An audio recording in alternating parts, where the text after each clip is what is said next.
Sunny FM is excited to announce its Couples Retreat 2025. Like a dream come true. The Couples Retreat train is heading to the beautiful city of Takoradi this year. Prepare for a refreshing and unforgettable weekend getaway at the Western Serene Atlantic Hotel, crowned with a special vacation at The Groove, a Sipon Beach resort. Date 29th to the 31st of August 2025. Lock down the date and get ready to experience a weekend filled with warm fellowship, interactive and impactful retreat sessions, and intentional couple bonding activities that will leave lasting memories. Our time at The Groove, a Sipon Beach resort, promises pure delight, horse riding, kayaking on calm waters, to relaxing couple walks, couple games, and beautiful moments under the sunset. It's a perfect setting to unwind and reconnect in the most memorable way. The weekend will cost 7,888 Ghana cedis per couple, inclusive of transportation. Registration deadline is the 25th of August 2025. To register, call or WhatsApp 0545 223324 0545 223324. Don't miss this special opportunity to refresh your love, strengthen your bond in a faith-filled and uplifting atmosphere. Let's make this a weekend to remember together. Trying to see beyond only. Oh, key steps 1, 2, 3. Make you fall in love with me.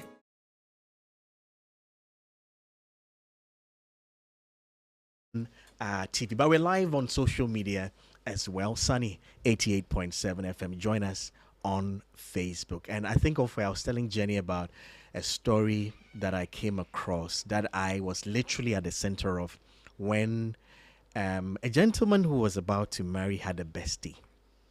Now his bestie was a married woman. A married woman, yes, Jenny, a married woman whose husband wasn't in town, wasn't living in Ghana.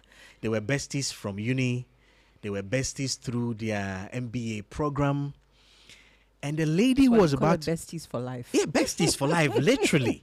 And the lady who was about to get married to this gentleman wasn't very comfortable with it, you know. They were just about getting married. And the guy's like, but you came to meet her, and I'm coming to marry you.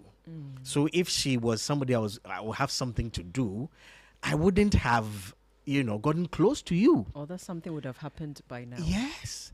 And then Jenny, one time she, whether fortunately or unfortunately, went to see the gentleman, and they were not doing anything, but they were in bed. I mean, they literally, I think she had slept over or something, The thing is, they still got married. The gentleman and the lady, they got married. But then when they married, people had to come in and say, listen, sister, get out of this friendship.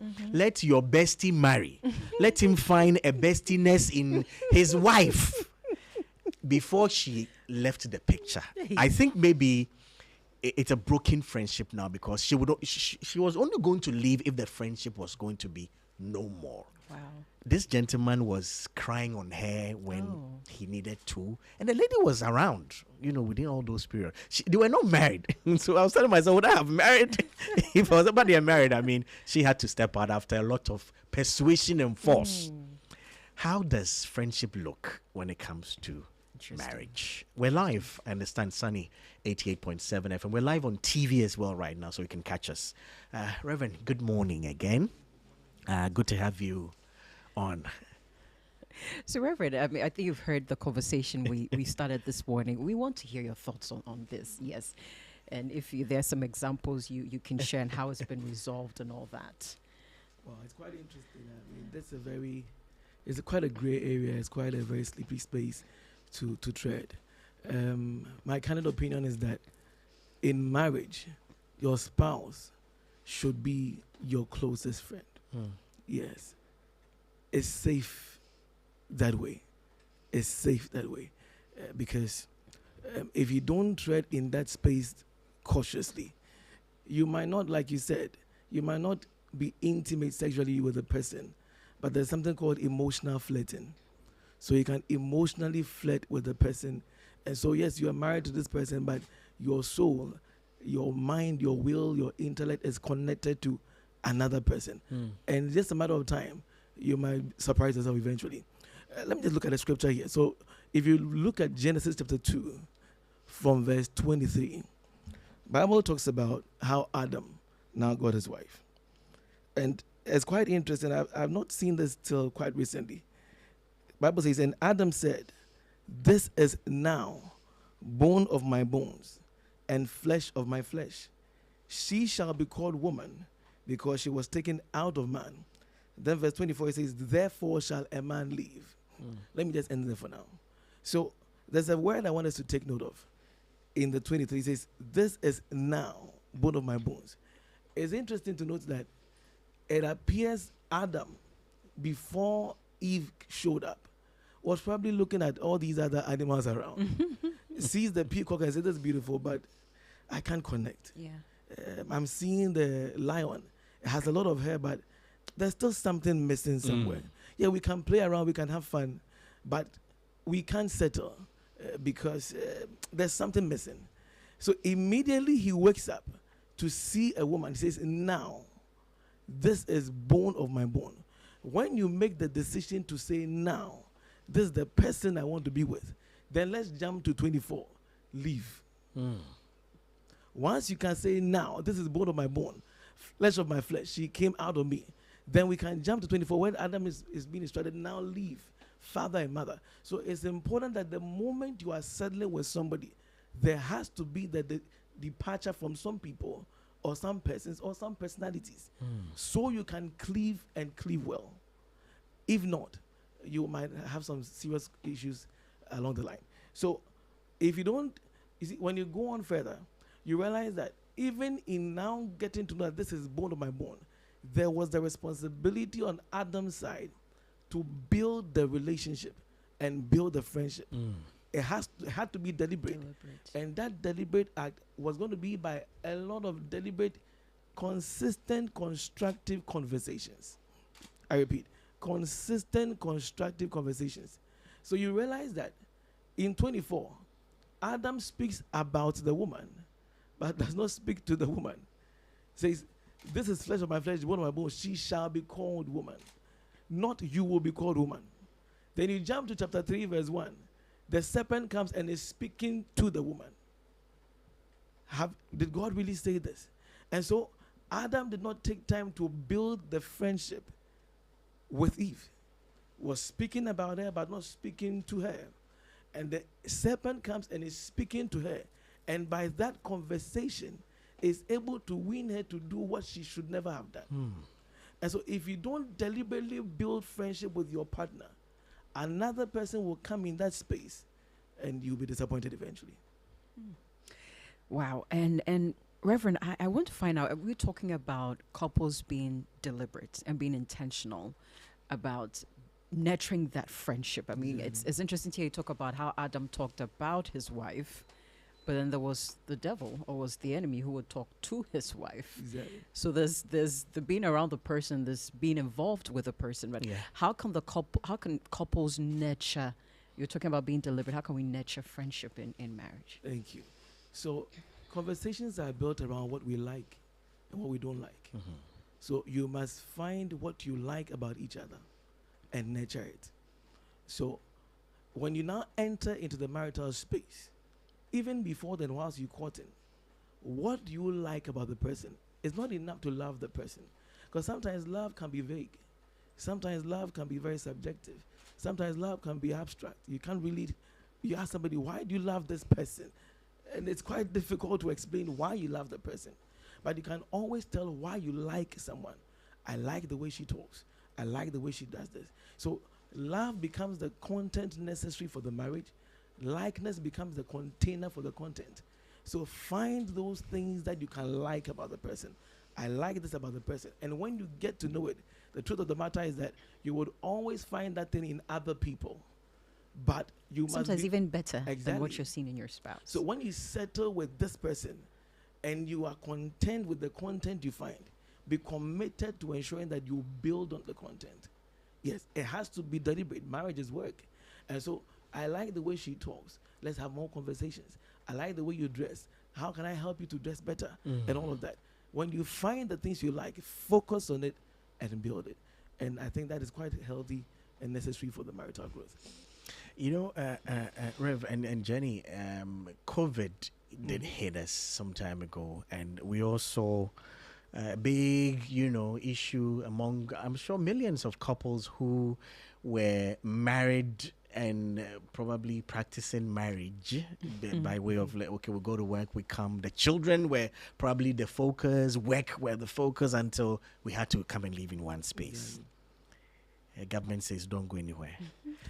And then we wake up and we don't have anything to talk about, and then we realize, we don't like the way she does this. But then my challenge around that time was, how could we have been married for 15, for 20 years and had to take and live together literally in the same house, and I had to take some kind of idle moment for us to know, I didn't know this.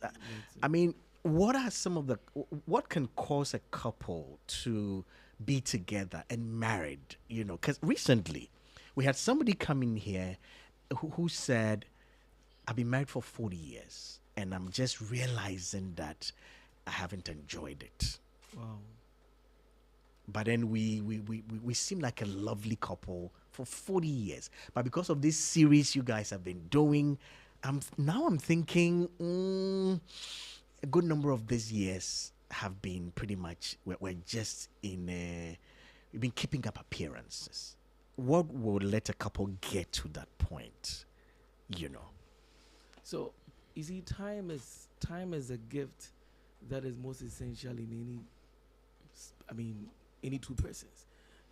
You have to be deliberate about giving time and quality time to each other, because time can pass and it had not been utilized well. So we could spend 40 years in the same space and not be together, even though we were together, for want of a better expression. And so you have to be intentional about offering your time. And offering your time is actually offering a bit of your life. Because if you look at life is actually the dash between two dates. You go to the cemetery, it's 1950 something to 2000 something. That dash there is your time. Yeah. That's your life. And so you must be deliberate about giving your life.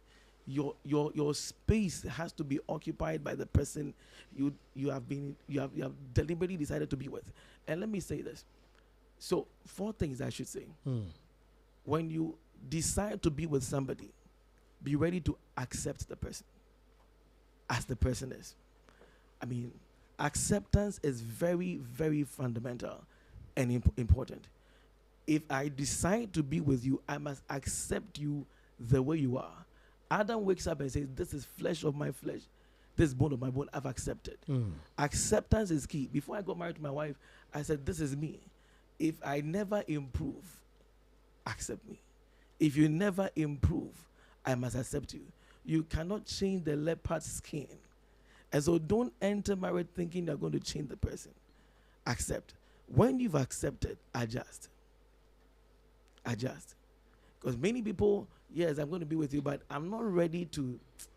I will find this I'm looking for somewhere else. I want to adjust to this. You must be ready to adjust. And thirdly, when you adjust, sometimes you must be ready to be open to speak about some things. Advice. Bible says in Ephesians 4:15, speaking the truth in love, we grow. And so there are many people, they saw things they didn't like over the 40, 30, 20 years, and they failed to talk about it. How to talk about it, when to talk about it, is a skill you must learn. So when you are with somebody, be ready to learn to speak about things you don't like. But in speaking, know that you didn't marry an angel. There are things that will never change. You must be ready to comply and cope with. When you've accepted, adjusted, and advised, learn to appreciate. Learn to appreciate the little things, the little efforts they are making. Because if you don't do that, time will go and realize that, no, I was not able to really enjoy this person I've been with. And it's not as if the person is a bad person. You don't make a deliberate effort to bring out the sweetness in the person. So appreciation brings out the sweetness in people. Exactly. When you appreciate people, they appreciate. Yes. They don't depreciate. They appreciate. What do you want to see? Say more about it. That little thing, the more you say it, the more it magnifies in the person's life. And it's so important. You know, Jenny, let me quickly chip this in because it plays into a listener had asked. I want to know if over time what you like about the person changes. Maybe the person had stopped doing what you like. But then quickly, the listener shared this voice note. Jenny, can I just put it through? Let's All right. listen. Let's listen. Okay, so now I got it. That we should accept the person the way the person is, even if he changes. Because when it comes to when you like somebody and then it's like the taste of that person changes over time. You don't know what to do again. But I believe as Christians, we must accept those people and then be intentional about it. Thank you for giving me that clarification. Thank you. Alrighty. A lot of feedback coming through, but then I think, Jenny, we can continue. I'll bring those ones in. You can join us. We're live on TV right now, Sunny TV. You can also join us on our socials. On Facebook, it is Sunny 88.7. If you have a comment, leave it there. Eugene said, Reverend is deep, guys.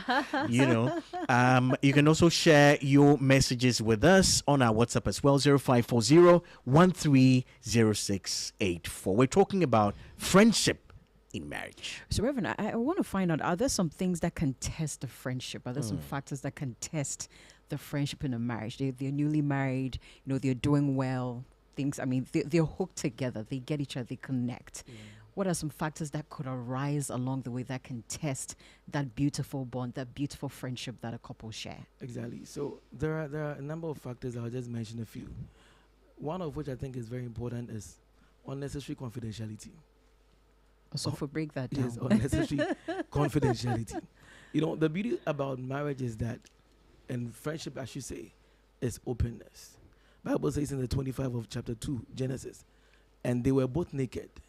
Then God is so wise to say that the man and the woman, and they were not ashamed. They were not ashamed. They were both naked, the man and his wife, and they were not ashamed.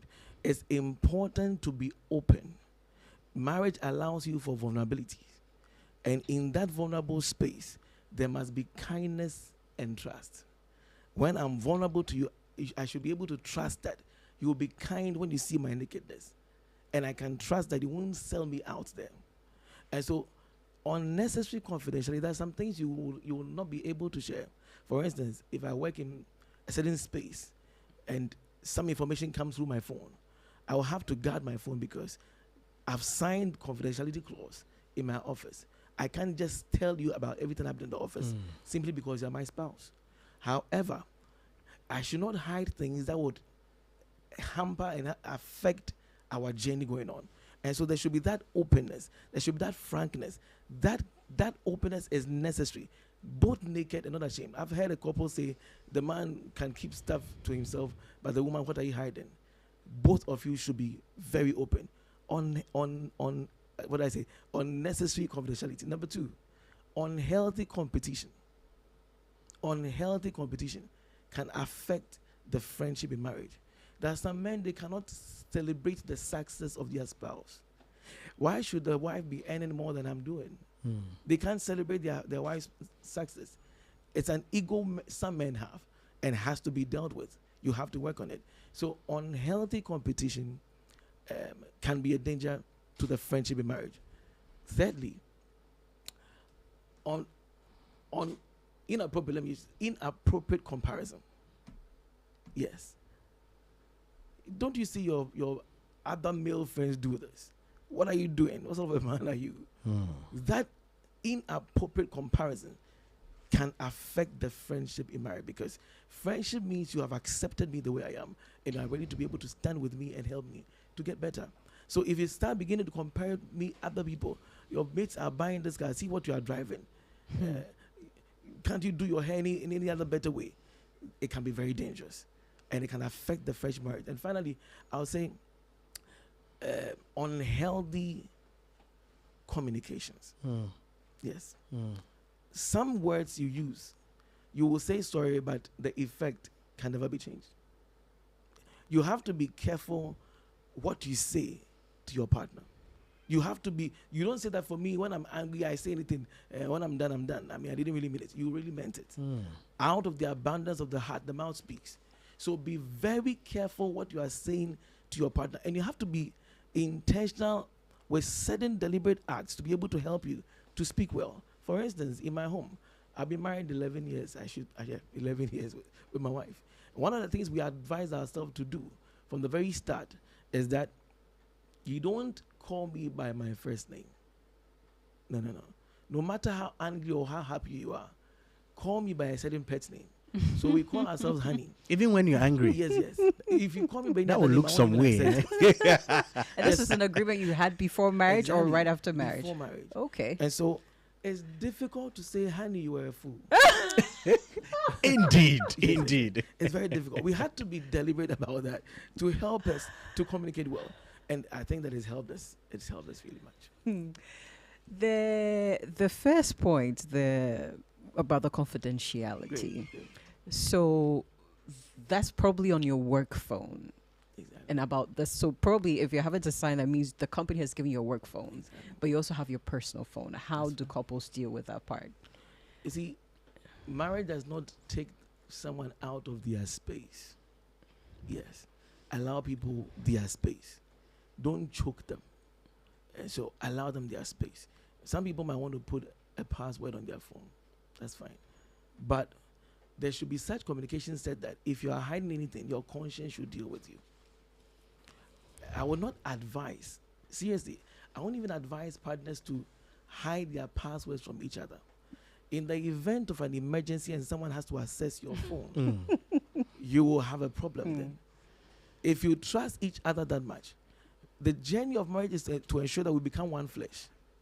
And the two of them became one flesh, both one flesh. So if you are one flesh, we are having the same hands, the same ears. I told somebody some time ago, what you don't want my wife to hear, don't tell me. Because we share the same ears. Once I hear, she will hear about it. And so these things become some guiding stuff around you to help put some security around your marriage and keep it safe. And so my advice to couple is that be careful what you are hiding. That little thing you are hiding will become a dragon tomorrow to destroy the marriage. Little foxes destroy the vine. Be open. And let me just say this in conclusion. Yes. You see, one of the things that many couples fail to do is having the hard conversations. If you read the scriptures, Genesis, you never hear Adam speaking to Eve about the tree. God says it, that's it. Let's not talk about it. But the serpent comes and says, I see you walk around this tree. It looks like you like it. What do you think about it? And they had the hard conversation. And that conversation is what led to what happened. And so be ready to sit and have the hard conversation with your spouse. It's the test of your marriage. If you're able to go through it and go through well. Is it safe? Let's say you've noticed that there's someone who's liking you in a way that they should not like you. Is it safe to come home and say, "Oh, honey, there's this lady in my office, and I mean the way she's behaving. Maybe she sent me this message. She's saying this." Is it safe to bring this conversation home? How do you address something like this if you're encountering, whether it's in church, is at work? Is it safe? If you should, how do you go about it? Good. So my question is, how did the person get that close in the first place to be able to be, in quotes, flirting around with you? What were probably you left your guards and the person is filling in a gap. She sees that there's nobody really hugging you. There's nobody really showing any PD, public display of affection. So we close service and her arms are around you and all that. You must first be able to draw the limits around you so that people will not be able to go beyond certain boundaries. Secondly, if people still jump the fence and come in, your wife or your spouse, I should say, should be in the space to be able to notice with you that somebody's encroaching our space. Where was Adam when the serpent was speaking to Eve? It will surprise you to note, the Bible says, and she gave to the man who was by him. So all along, Adam was not far, was with Eve, but decided to overlook what was happening and gave to the man who was by him. So don't overlook some things. For instance, your husband or your partner comes home and is always making reference to a conversation he or she has had with another person in the office. Oh, this one said this joke, this one said this. Every time the name keeps coming up, address it. Address it. It's important to say, but also let me say this. Sometimes with the maturity of the person you are with, some people, they can't handle a raw truth. It has to be coded and edited well. Yes, Coded yes. and edited. Yes, because he would tell the person, it looks like Akosua is falling for me. That's it. Akosua will not find it easy the following day at all. Not at all. Not at all. So you must know how to present the truth so that it does not become chaos eventually. Jenny, I mean, a friend has sent something to me, and because of that, I help. He's giving me permission. So I've been helping him, and his spouse deal with something recently. He's seen, I think he happened to have seen a conversation between his wife and an old friend, and sometimes a bit just a touch inappropriate. You know, and he tried to address it, and according to him, she said, "Oh, but I've not even seen this guy for years now." Apparently, somebody who wanted to have been with her back in school and couldn't get the chance because that time somebody was there. He's married, she's married, and they're still in conversation. And he saw it, and a few is like dear and sweetheart, and a few touches in it. And he said it's been bothering him, even though they've kind of addressed it. And she said, "Oh, it's nothing." And so he sent a message that let us address it, you know, for me. And it's been apparently. And so he reached out. He said, "Charajman, this is not. It's not easy for me seeing this thing at all." She said, "It's nothing, but then it's not easy. Why are they still talking and referencing this issue after so many years? It happened in uni. It's over 10 years ago, 15 years ago. Why are they still kind of bringing this issue up?" Yes.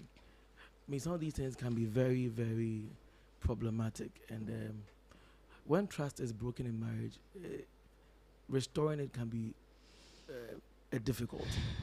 I would say to both parties, you need to convince each other of your love for each other. It's important. You need to convince each other of your love for each other. And whatever the cost it might come with, you must be ready to pay the price if you really love the person. That will mean that if your partner does not want you to continue having such conversation with the person, even though it's nothing to you, it's something to the person. And that's what's important. Cut off.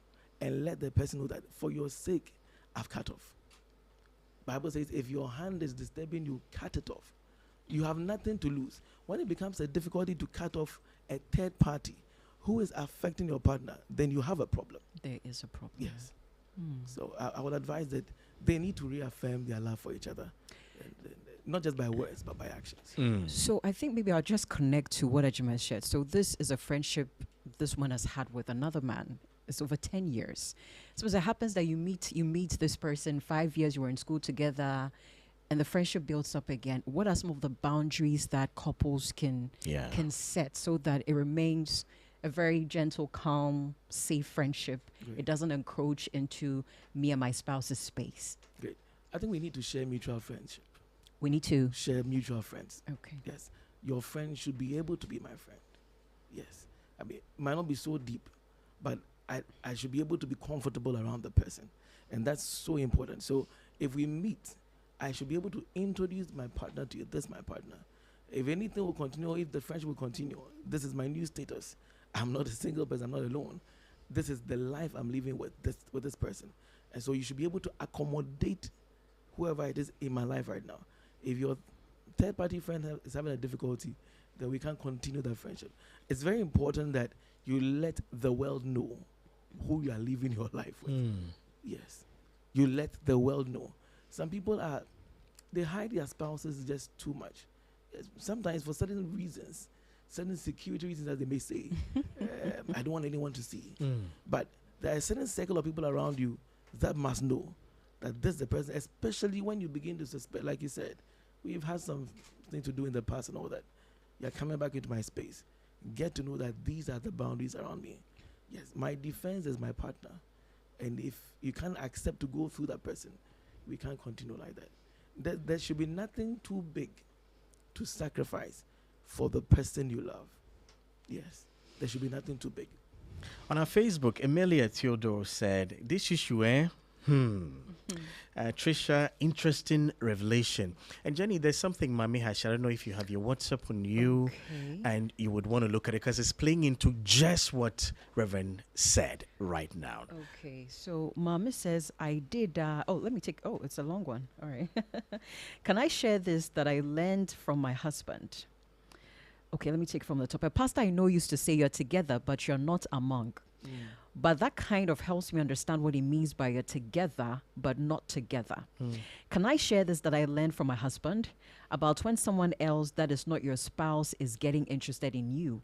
Mention your spouse often and always in a good light in conversations with that other person. Exactly. I had a colleague who I noticed started appearing interested in me. So I often mentioned my husband admirably in conversations with him. My husband said this, my husband said that. Your shirt looks nice, but would look better on my husband. This line will kill it. Whatever. And I think Reverend said... I did that. Now that colleague is friends with my husband. No, but Reverend said, you've got to say, it's got to be that your spouse is your defense. That's the last line of defense in your if you're not saying anything good about your spouse when you're with that other person who seemingly is interested, then what are you doing? I think Reverend Rebecca is teasing me right now. She says it's difficult to say you're sweet, you're a fool.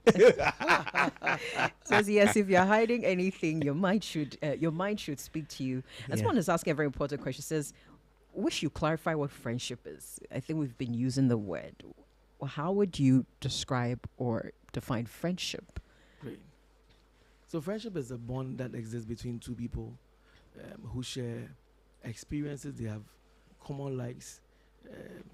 They appreciate each other. They are ready to stand by each other. Basically, that's it. But interestingly, friendship, people's idea of friendship and reason for friendship differ from person to person. Yeah, so why I choose you to be a friend is very subjective to me. Yes, but it has to, like I said, shared experiences. We have common likes. I mean, we share our minds on the same thing. These things bring us together, and we say, okay, let's be friends. And for me, a healthy friendship is a friendship that takes into consideration your journey, where you are going. If the person is not journeying with you, Bible says two can walk together except they agree. We can stand together, but we may not be able to work together. And we need to be able to find people who can journey with us. That's a healthy friendship. I don't know whether you've heard stories whereby maybe a couple are married now. The woman loves Nigerian movies. The man loves American movies. They can't seem to sit together to watch. The man loves football. She hates football.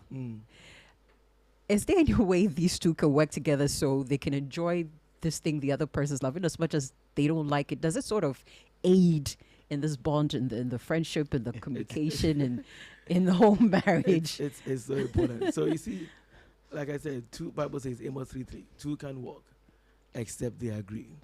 I may not like this thing, but I like the person who likes it. Because of that, I'll have to learn to like it. To learn to like yes. Premier League. I know people, I mean, a lady who doesn't like football, but the husband so much likes football. So she will sit with the person to watch it, but it's not really watching the ball. It's watching the way the person is excited about the ball. Okay. I like what you are doing. I don't like what you are watching. Yes, your reaction to it. And so sometimes, but you see, we need to also be able to have a fair balance. Yes. There's time for football. There's time for a particular movie I want to watch. It's just one television. Let's agree. You are either watching your movie because you can't watch a playback, and I watch a playback, or go to my friends to watch the football.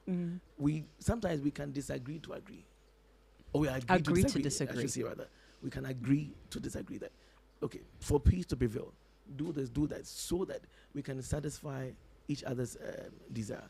And that's very important. Don't be, I'm the man of the house, and so it's what I'm saying that is fine now. It doesn't play out all the time. We need to agree. Jenny, my wife tried, anytime, I wanted to watch Premier League and she comes around, I rather told her, don't bother, it's okay. Because the questions, I wasn't getting focused on the questions. Because, I mean, if you're asking me why the corner, that one is pretty much like a border during the time. So I say, it's okay, I understand. Exactly. Let me watch this. Maybe I could explain to you after the match. Because so men who love football, you don't like the interruption. You can't do the explanation. No. It has to be after. Hey, Jenny. So you have to. The woman has to pretend she's following, yes. and after she can get explanation. Who scored? Good. And meanwhile, they've scored us, and you're asking who scored, or when there's a tackle and she's like, I mean, why you want to kill him? I'm like, yeah, I want him to kill him, And so I think for some of them, Charlie, let's find some common ground. Very, very important. And let's agree to disagree. That's it. And that works perfectly. Mama Let says me just say, sure. Let me just say this. You see, one of the things that will help us is that, one, we need to, let me just say these four things. These 4 P's, I think it will help in our journey, as Christians especially. Learn to pray together. So the role of prayer cannot be overemphasized. Learn to pray together. Bible says a 3-folded cord is not easily broken. Deliberately involve God as the third force in your marriage. 2, learn to plan together. Learn to plan together. Don't say, oh, I forgot to tell you. No. Be intentional about, I want to buy this new car. What do you think? I want to make this investment. What do you think? Plan together. Number 3, play together. Play together. Your wife comes to just tickle you and like, hey, can't you?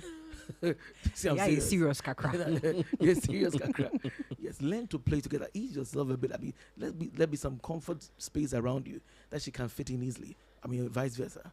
And number 4, learn to push together. Learn to push together. We are doing this together, my darling. Yes, forgive me. Maybe she's oversized, overweight, after giving birth to 3 kids, which you gave to her. Yeah. And you now begin to talk about her weight and all that. Please do the gym with her, run with her, push together. Each other's issue is our issue. We don't have a solo problem. We have a joint problem. And if you begin to push together, you see more results. Pray together, plan together, play together, push together. And my mind goes back to couples retreat where we hope we can do a lot of these things together as couples at Western Serene Atlantic Hotel. Mama says, I don't particularly like football, but my husband does. And now our son. And here's how I started watching with him. I just sit there with him. Then I'm a major match. I told him, I'm here to comfort you just in case your team does you gospels. Not the words exactly, but you get it. And with Nigeria often playing Ghana now, that's fun. In such cases, I say he supports the Super Eagles and I support the Black Stars. And she adds, and family helps. My big brother would tell me to tell my husband that my brother, will be praying for the Black Stars. And it's just fun.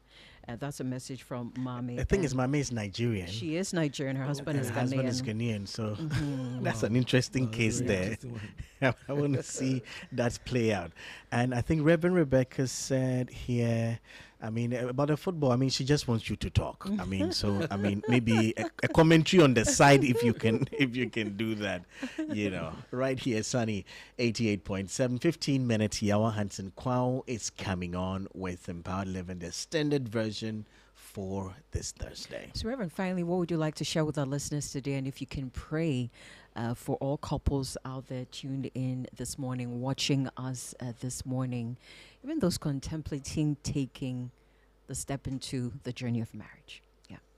Thank you so much. I would say this, marriage is God's idea. Marriage is God's idea. And to play in marriage is to get involved in an idea God has given. That means that you need His strength to be able to play in it. By strength, you can't prevail. Sometimes you can see the best of friends get married and they become the worst of enemies. Yeah. Involve God every step. All these strategies are good, but you need God to be able to help it work. And I pray for every married person and those yet to marry. May the Lord who initiated this give you and I the grace to run this race so it will not be a disgrace to this holy institution. In Jesus' name, amen. Amen. Amen.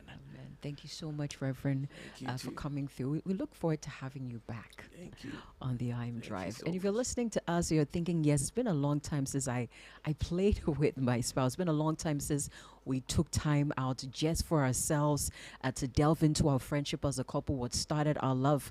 The couples retreat is scheduled for next Friday, Saturday, Sunday. We're going to Western Serene Atlantic Hotel. As you're taking out time, if it's once a year for you, to just spend some quality time together. You can send us a WhatsApp if you'd like to sign up. If you also want to sign up a couple in your community you think they need it at this time or in this season of their marriage, you can send us a WhatsApp 0545 223324 0545 223324. I still remember Marlon Saturday night, how leader freak Michael and Tish just got us laughing and playing together. It was beautiful seeing couples laughing out so hard. Sometimes there's pressure, too much pressure in Accra. You're laughing, but you're not laughing, B-San. It's like, it's called pressure laughter. But that Saturday, the laughter was just beautiful, resounding laughter from everybody. So it's going to be fun at Western Serene. This couples retreat will be one to remember, one for the books. You know, Jenny, I'm looking forward to especially Michael and Letitia's session, the kind of things they're asking us to put together, the materials. Last time when they wanted a lot of straw, I didn't know what we were going to use it for until we were supposed to build. Do we need all these straws? Yeah, until we're supposed to build a skyscraper or something with it. And Reverend, some teams had engineers in their teams, and architects. So their straws were going up. Some of us radio presenters. So it couldn't even lift up a little to even stand, you know. And this year we're buying a whole lot of different stuff, so it'll be interesting. Remember to join us as well. Paul and Linda Mante is going to help us on finances. Okay, it says the power of two in finance, and so join us as well. Of course, we'll talk about intimacy as well. So give us a call and book up your room or your seat on the bus already. Jenny, 0545 223324 0545 223324. We're talking to Reverend Nana Adjei Kuffuor Yeboah, branch pastor, Keeper's House. So, Reverend, when you say branch pastor, it means you're Yes. another Keeper's. So I'm the Adenta branch. I'm the branch pastor for the Adenta branch. Oh, we have over 10 branches. The one by the Malcolm down Exactly. there. Okay. So you should enter the place since you know that. Oh yeah. so I come to Ultra Spa to shave literally every kind of Collins. Friday or so. Collins, yeah. That's my friend. And so I'm always like, should I go say hi or something? You know, you should be there. Like I told you, Yawa has been there.